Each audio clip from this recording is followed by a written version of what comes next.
నమస్కారం. ఈ దృశ్యం చూస్తే కొంతమందికి నవ్వు రావచ్చు. మరికొందరికి బాధ కలగచ్చు. ఏంటంటే మధ్యప్రదేశ్ పీపుల్ దీన్ని పాలకొండ అనుకుంటున్నారు. ఇది పాలకొండ ఏం కాదు. ఇది పవిత్రమైన నర్మదా నది. అసలు విషయానికొస్తే మధ్యప్రదేశ్‌లో సాహూర్ డిస్ట్రిక్ట్ దగ్గర ఒక వింత సంఘటన జరిగింది. అదేంటంటే 11,000 లీటర్ల పాలని ఒకేసారి నదిలో కలిపేశారు. దీనికి తోడు భక్తులు దీన్ని మహాపుణ్యకార్యం అంటుంటే మరికొందరు ఎన్వైరన్మెంటలిస్టులు దీన్ని ఎకోలాజికల్ డిసార్డర్ అనుకుంటున్నారు. అసలు దీని వెనుకున్న కారణం ఏంటి? ఈ రెండిటికి మధ్య జరుగుతున్న ఈ యుద్ధంలో మనం ఎవరి వైపు ఉండాలి? పదండి ఈరోజు నియోక్షేత్రలో దీని వెనుకున్న లాజిక్ మరియు సైన్స్ గురించి మాట్లాడుకుందాం. Welcome back to Neokshetra. This is Harshit.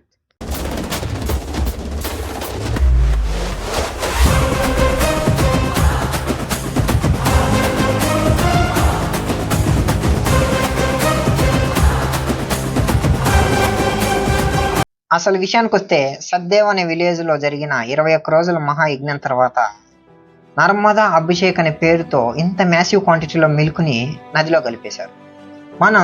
మన ధర్మంలో నర్మదాని మారెవా అని పిలుస్తాం.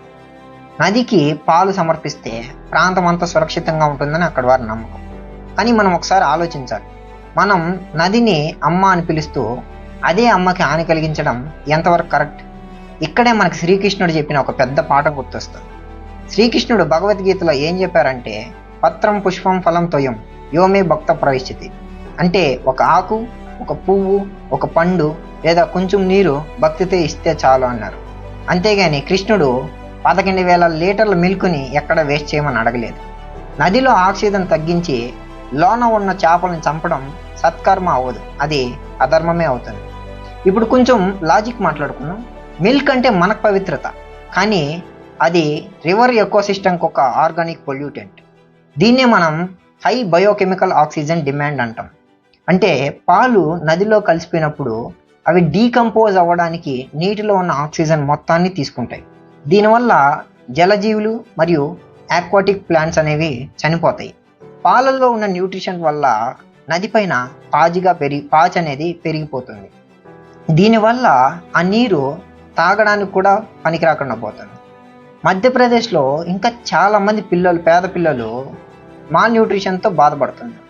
అయితే 11,000 లీటర్ల మిల్క్ని వేస్ట్ చేయడం కంటే అవి పేద పిల్లలకు పంచి సింబాలిక్గా ఒక బకెట్ పాలతో అభిషేకం చేయడం అనేది కరెక్ట్ కదా. మధ్యప్రదేశ్ గవర్నమెంట్ ఇప్పుడు దీనిపైన చాలా సీరియస్గా ఉంది. డ్రోన్స్ మరియు డిజిటల్ ట్విన్ టెక్నాలజీ ద్వారా నర్మదా కారిడార్ని ఇప్పుడు మానిటర్ చేస్తున్నారు. పూజలు జరగాలి, కానీ అవి ప్రకృతికి విరుద్ధంగా ఉండకూడదనే పాలసీని వాళ్ళు తీసుకొచ్చారు. మనం నియోక్షేత్రలో నియోక్షేత్ర అంటే న్యూ ఫీల్డ్ అని అర్థం.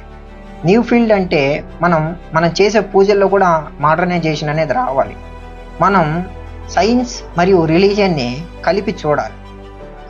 ఇప్పుడు మనం ఎండింగ్కి వచ్చాం. ఈ ఎండింగ్లో మనం ఒకటే మాట్లాడుకోవాలి, ప్రకృతో రక్షతి రక్షత. అంటే నేచర్ని మనం కాపాడితే నేచర్ మనల్ని కాపాడుతుంది. నర్మదా నది అనేది మన లైఫ్ లైన్. ఆ లైఫ్ లైన్ని పొల్యూషన్తో చంపుకోకుండా భక్తి మరియు బాధ్యతతో మనం కాపాడుకుందాం. ఇంతకీ మీరు ఏమనుకుంటున్నారు? ఇంత మ్యాసివ్ క్వాంటిటీలో మిల్క్ని వేస్ట్ చేయడం కంటే దాన్ని పేద పిల్లలకు పంచడం కరెక్ట్ కదా? కింద కామెంట్ సెక్షన్లో చెప్పండి. అయితే ఈ వీడియో నచ్చినట్లయితే లైక్ చేయండి, షేర్ చేయండి. మరింత సబ్ కాన్షియస్ నాలెడ్జ్ కోసం నియోక్షేత్రను సబ్స్క్రైబ్ చేసుకోండి. జై హింద్, జై నర్మదా.